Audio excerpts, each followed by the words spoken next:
Police have finally charged a man in connection to the murder of Tupac Shakur in 1996. I think he was only 25 years old, and what he was able to achieve in that time, none of us can compare. It felt like there was a cover-up and that we would never find out the truth because so many people were involved in this. They blame P. Diddy. The prosecutors were smiling widely, while Diddy's defense team looked shocked and scared.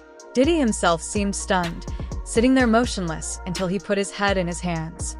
The emotions in the room were so strong it was hard to breathe.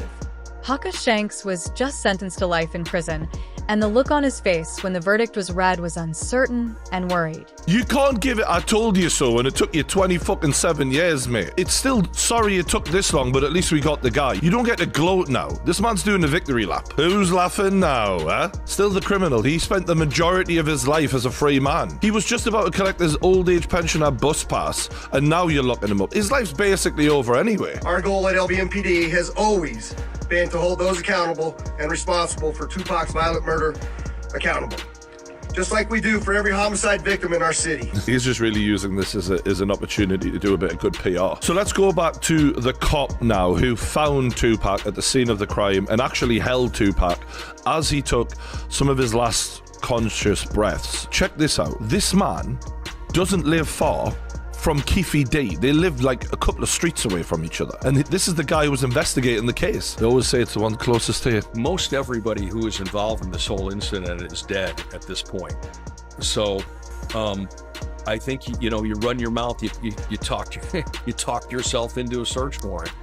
Maybe you've even talked yourself into a murder charge. We don't know that yet. We do now because he has been charged with murder and they have found bullets in the house. Bullets that potentially could link him to the murder. It's unlikely after 27 years that they'd be the same bullets, but apparently they potentially are from a similar gun and they're going to obviously run those checks. The reason this gets even more interesting now is because of who Keefe D is linked to. There was always speculation that P. Diddy was the one who was ordering the hit on Tupac because they'd had long-standing beef. Tupac was talking mad shit about him, and also P. Diddy publicly had put a warrant out for a death row chain that they all used to wear. He put money out saying, if you bring me one of those, I'm going to give you whatever it was.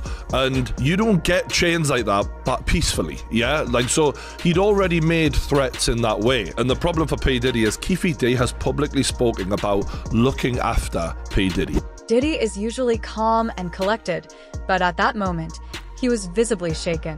The courtroom was so quiet that you could hear his heart pounding. He clutched the edge of the table tightly, like it was his only support, and his knuckles turned white from gripping so hard. When he finally realized the severity of the sentence, he slumped in his chair, put his head in his hands, and his shoulders shook. It was clear that the weight of the situation had hit him hard. His voice broke with emotion, and witnesses said they heard him whisper, "This can't be happening. This can't be real." This was a stark contrast to the confident Diddy everyone knows. You could indict a ham sandwich, but the Southern District of New York has a 98.2 conviction rate. All right, for those who don't know, if you got 100 people, only 1.28 or something like that, 1.8, only 1.8 has won against them. So now, what they do, they already got the witnesses, they already got the people, because let me just say something. With the sex trafficking thing, it only takes one witness to convince the jury. One witness. And we know who that witness is going to be. Cassie. She filed a civil suit against him. So it only takes one, in the sex trafficking charge, it only takes one witness.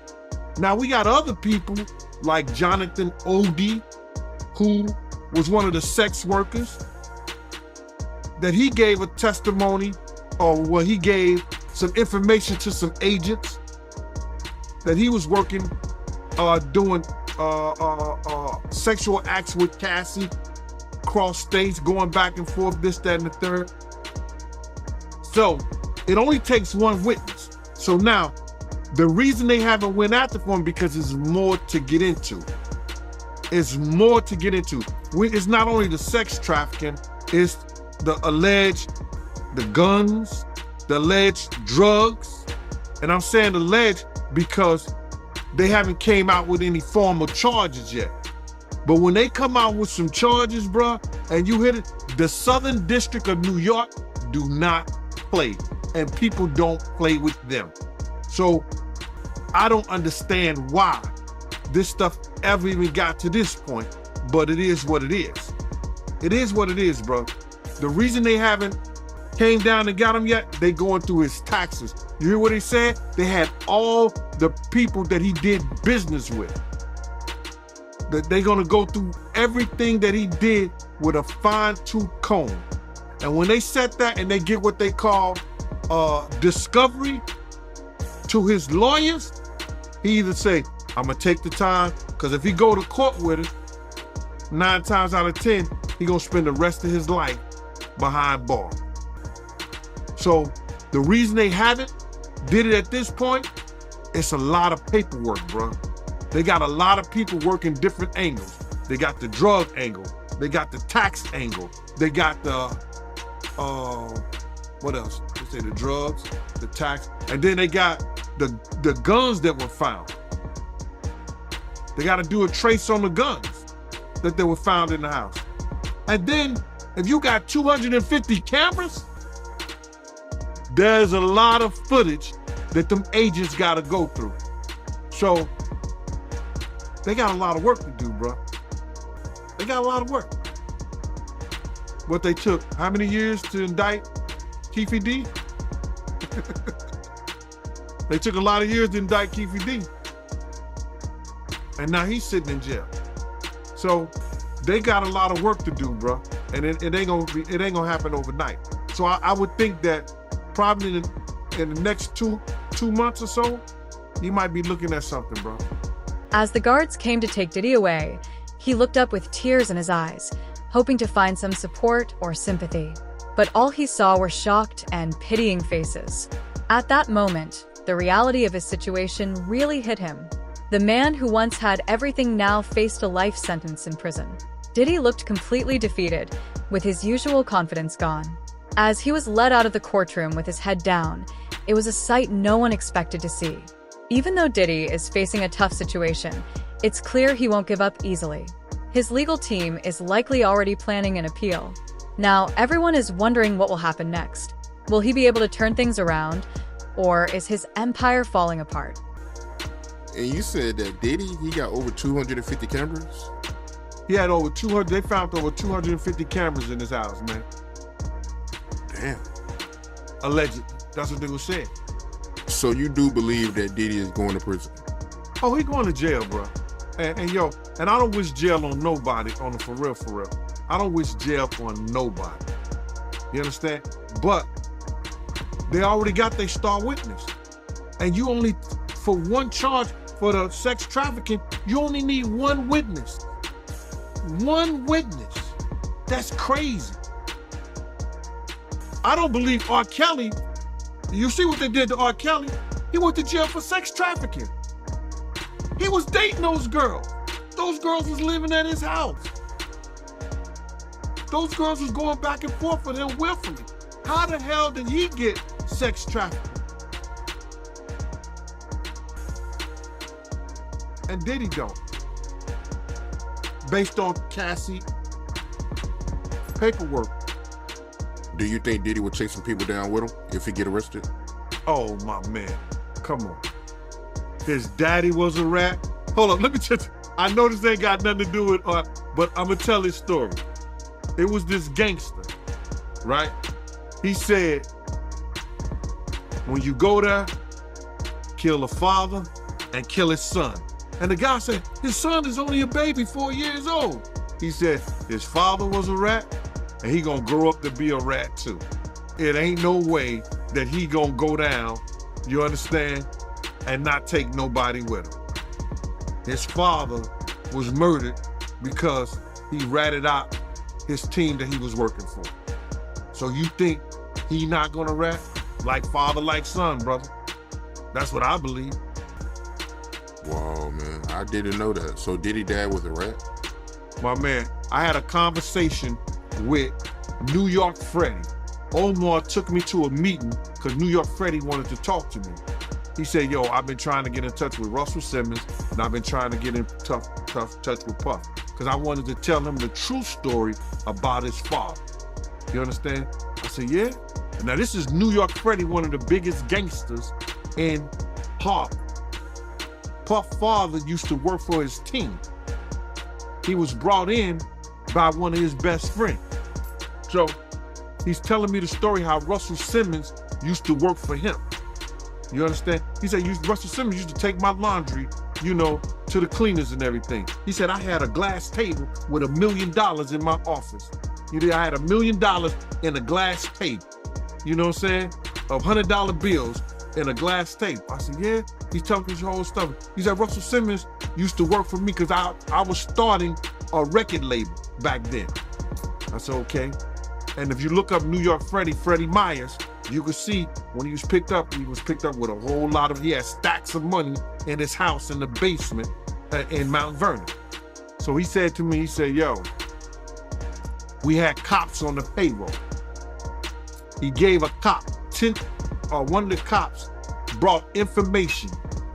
He had the paperwork and he had Puff father take confession. He gave him $10,000 extra for it, right? Puff father told on their operation. New York Freddie told the guy who brought Puff father into his crew, you gotta handle it. I want it handled. So then he said, I want it handled. So now the dude handled the situation. Puff father was driving the cab. He met him on Central Park West and did what he did.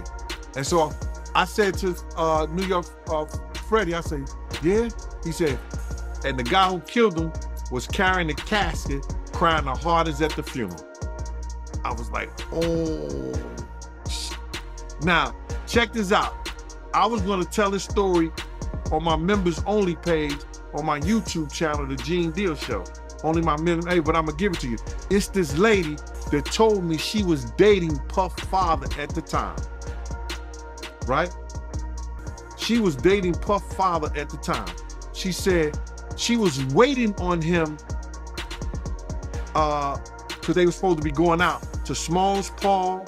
It was either Small Paul, she said, or it was this place up there on McCoon's Bridge. I got it because she texted this whole thing to me, bro. It's crazy how she texted me this whole story. She said that she never knew why Puff father was killed. He said the word got through Harlem that he was murdered. You understand? And she went up to the bar the next day, and the same dudes was on his team that he worked with him, sold drugs with him. New York Freddie and their whole crew. He said they was in the bar laughing and talking like nothing had ever happened. She said, thank you, Gene, for telling me that story about New York Freddie and Diddy father, because now I know what happened to him. So Melvin Combs was a rat. And these guys, this came from a gangster himself, you understand, who said he had police on the payroll. Now that Diddy is facing life in prison, everything is about to change. The big question is what will happen to his hip-hop empire.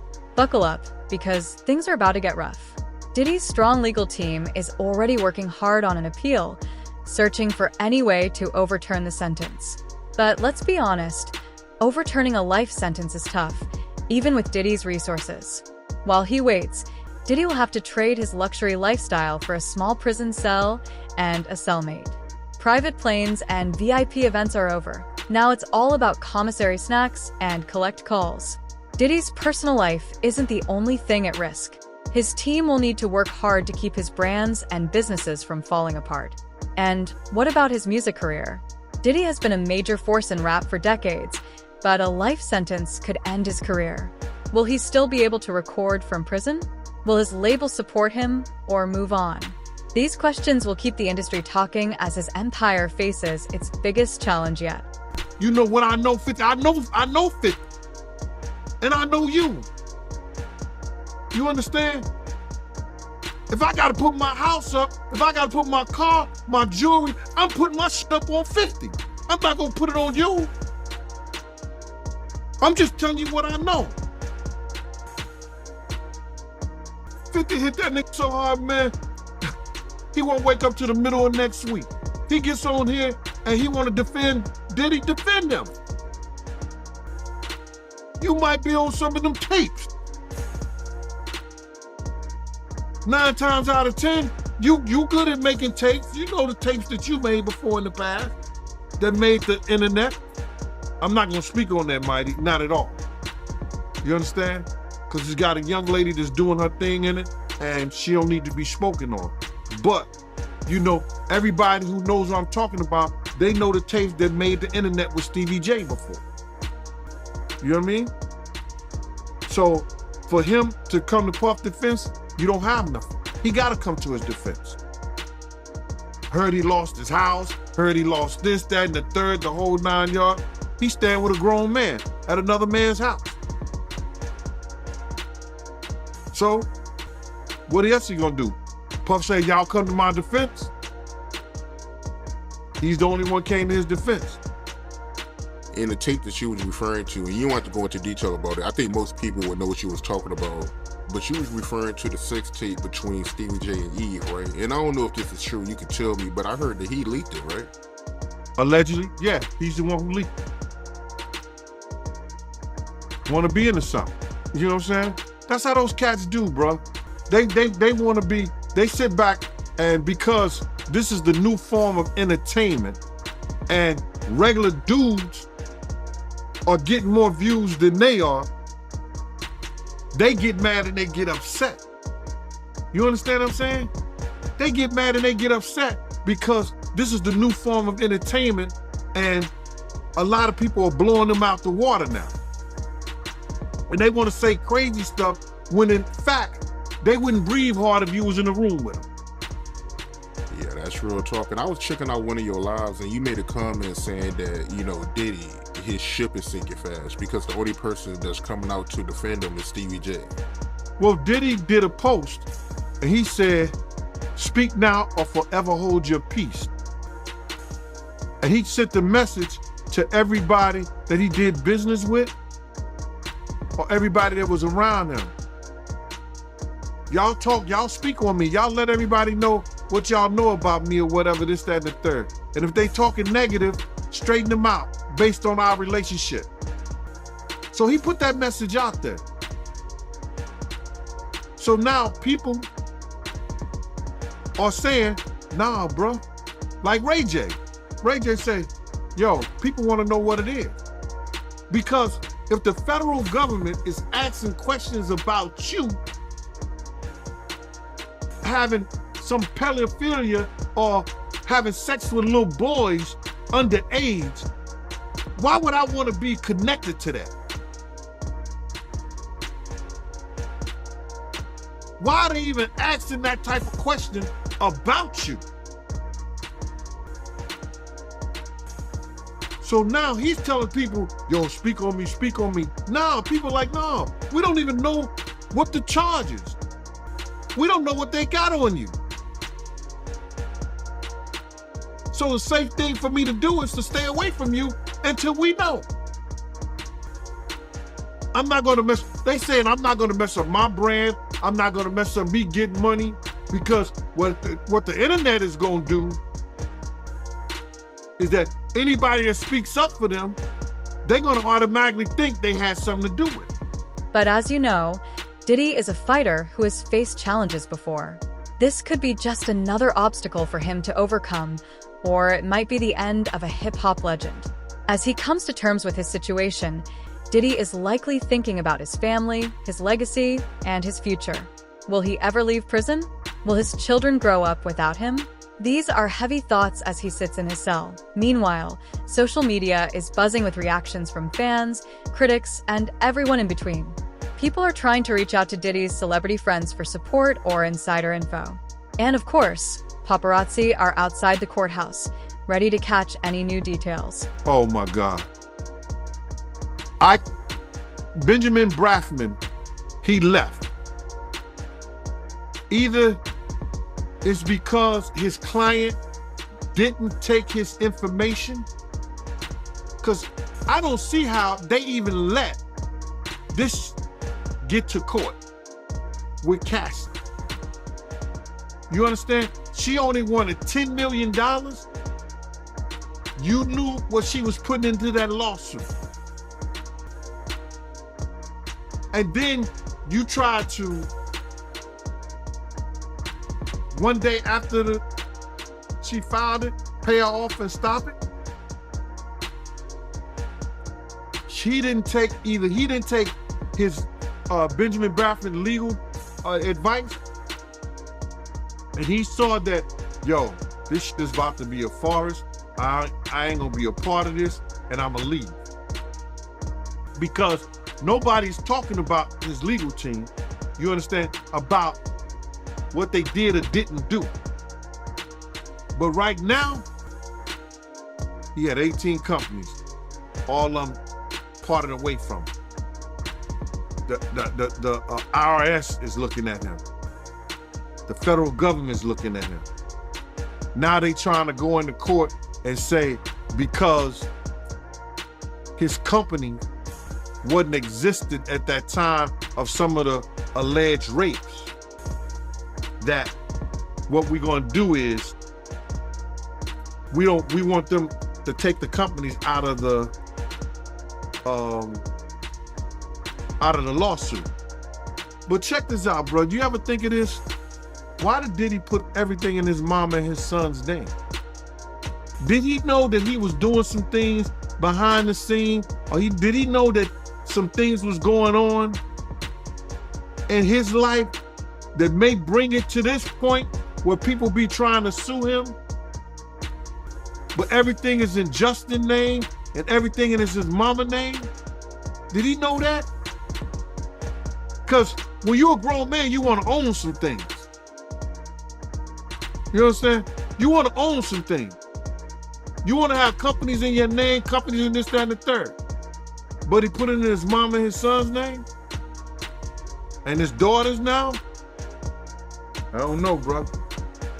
How you feel about the comments that Suge made about Diddy? He made a comment saying that, it's nothing to cheer about, seeing what, Diddy is going through right now. It's a bad day for hip hop. Well, I think Suge was being admirable to, and he didn't say Puff was an enemy or anything like that, but I think he was being admirable because he knows Puff is a father, Puff is a businessman, and Puff is a black man. I think he was very admirable, and he was being somewhat forgiving. But like I told you, I heard Puff say, I don't give a F if Pop gotta die. I don't give a F if Big gotta die. And Suge Knight can go to jail. And I said this before. That could have been some self-fulfilling prophecy he had. I don't know. Or it could have been something that he heard from the handlers or the people above him. I don't know. But I do know it came out of his mouth. You understand what I'm saying?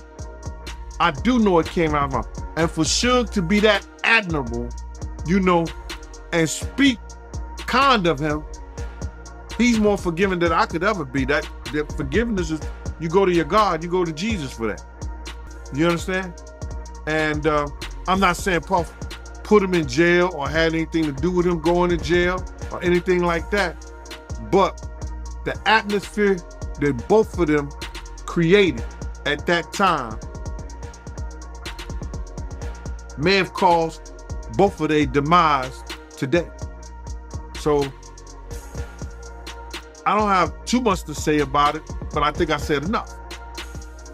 But what do you personally think Diddy meant by that when he made them comments about Big and Pop? Well, Well, I knew he was mad and upset because he just had ran from Pac and Suge and from Soul Train. So I know it was out of anger because he kept on saying, I'm tired of this shit. I'm tired of this shit. You understand? I'm tired of living my life like this. You understand what I'm saying? So I know it was out of frustration. It was out of anger. So I was at a shock because when he walked up the steps after he said it, my man looked at me and he said, yo, he said big. He didn't say nothing about Pac. He didn't say nothing about Suge. He said, yo, that nigga said big. And I was like, right, he did say big. The streets are buzzing with reactions to Diddy's life sentence, and the drama is heating up. It feels like time stopped when the news broke, with everyone sharing their thoughts on social media. Hashtags like #FreeDiddy and #DiddyStrong are trending on Twitter. Supporters are posting old photos and quoting his famous lines, saying things like, "There's no way Diddy is going out like this, and the king will rise again." Meanwhile, the critics are out in full force, celebrating as if it's New Year's Eve. They're saying karma finally caught up with him and that money can't buy everything. Memes about the situation are going viral quickly, spreading faster than a tube in a hurricane. Let me just say this to you. It's not one victim in the complaint. And I've been on Art of Dialogue. I got over 10 interviews on Art of Dialogue probably. I probably got over 10 interviews with you, Mike. More than that, actually. All right. But there's not one individual that ever came and said, this guy I seen on YouTube was the one who held the door. This guy I seen on YouTube is the one who helped Puff do anything. Like Suge Knight said, and thank you for that, Suge. Suge Knight said, this was not the Puffy we know back then. All this came when he started moving out to California, when he moved out to California and started dealing with certain people, getting record deals, 10 million here. Yo, he got a record deal for $10 million and flopped, and came back and got another record deal and then turned in an album for $10 million and it flopped. Why? Why? That's the nature of what he was doing because he was willing to go through those doors that people like Christopher Williams wasn't going through. Everybody heard the story. Everybody just ain't willing to talk about it. And if it ain't, that's their choice. But for these people who sit up there and run their mouth and talk about what I should do or I should go to jail, they just making that stuff up for content because they don't have no stories. They didn't live the life I didn't live. They wasn't there. They wasn't around. People didn't come to them and ask them to do certain things. You understand what I'm saying? So they mad. They upset that the Art of Dialogue didn't made Fox. The Art of Dialogue didn't made TMZ. The Art of Dialogue didn't made what was that? What was that other news program? Nightline. All these different things. They upset. No, get your content up. So it don't matter. I'm good. Name when I ever said I saw him do something. I told you I went to the hospital. Yeah, I see Kim's face is blue. You understand? She in the hospital with her man. He about to, he bleeding, profusely. Profusely. He bleeding crazy from his wrist with a t-shirt wrapped around it because she took a corkscrew and said, yo, you hit me again. I wasn't there. I was told to go to the hospital to bodyguard him. You understand what I'm saying?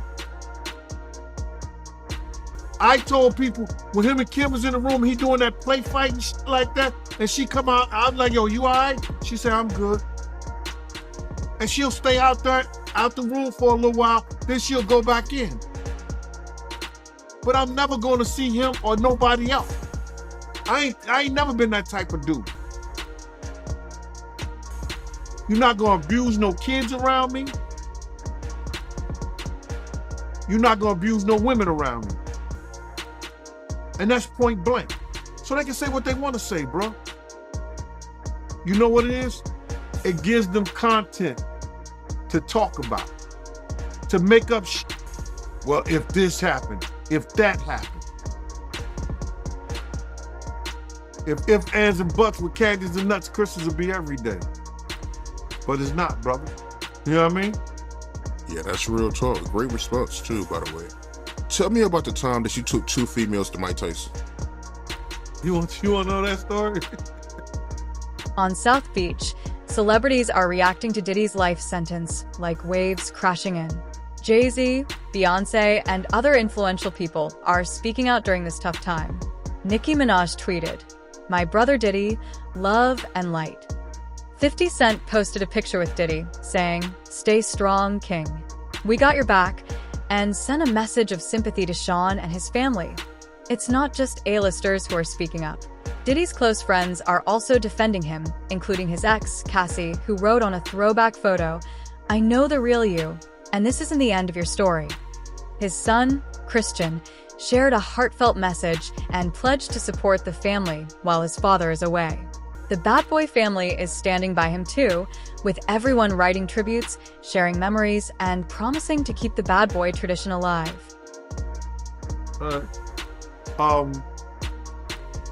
Back in the day, I used to work for the Harlem Madam. The Harlem Madam was this young lady who would go to clubs, and girls who was looking to make extra money for being escorts, she would hire them to do work for them. You know what I mean?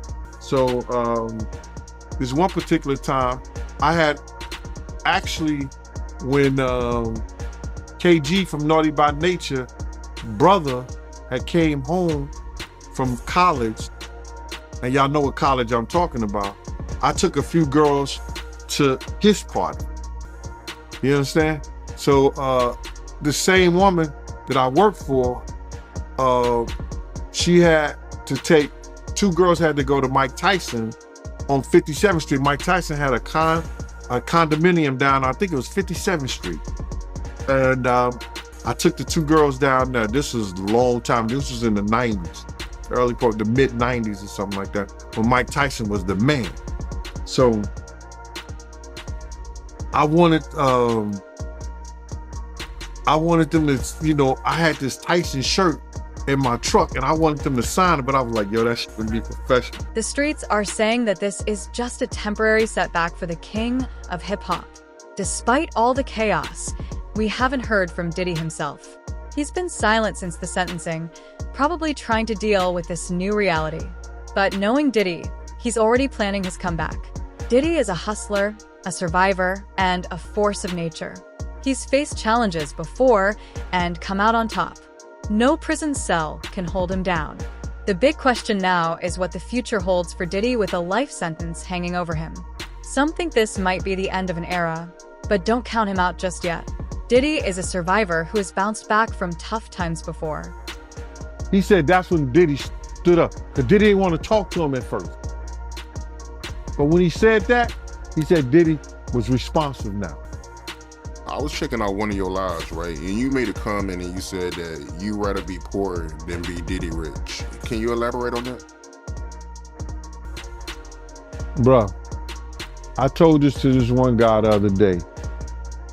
I'd rather have a slow nickel than a fast dollar any day. My slow nickel put bread on my table. My slow nickel pays my mortgage.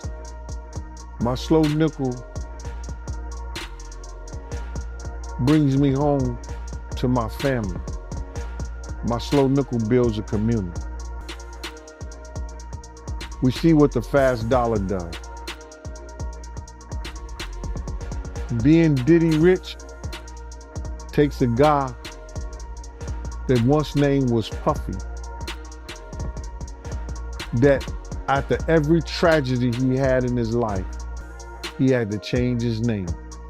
Puffy, Puff Daddy, Diddy, Brother Love. Puffy, from the DC tragedy, went to when those kids was trampled over. I think 1 or 2 kids died at a function in DC that he gave. Puffy. City College. Diddy's empire will definitely face challenges, but he has a strong team that might keep things running smoothly while he's away. This situation could even inspire some great new music from the Bad Boy crew. Ultimately, Diddy's future depends on the legal system now, but his influence on the music scene can't be locked away. Love him or hate him, you can't deny the mark he's made on hip-hop culture. If they bring Diddy into court, all on sex trafficking, all you need to land a conviction for sex trafficking is one witness. They have one witness that made complaints about him. Can she be broken down in a good lawyer? Maybe she can. Maybe she can. But Cassie is their eyewitness and they star witness, along with Jonathan Odie. All you need is one witness to prove sex trafficking. Gene Deal, great interview, my guy. Yo, it'll be better when that indictment come down. Yep. I'm gonna go through it with a fine-tooth comb. The internet gonna be on fire when that shit happen, man. No doubt. Yep. Just even the arrest for him to appear in court is gonna be a fight for them to read the charges. Because they gotta charge him, brother. They went in his house. They took all that shit out. They have to charge him. If not, that's a multi-million-dollar lawsuit against the federal government. What do you think? Is this the end of Diddy's story? Or is there more to come? Share your thoughts in the comments below and watch our video for more details on the Diddy scandal. Will the hip-hop king make a comeback? Or is this the end for him? As the world watches, people are placing bets on his future. Whether you love him or hate him, you can't deny his impact on the game.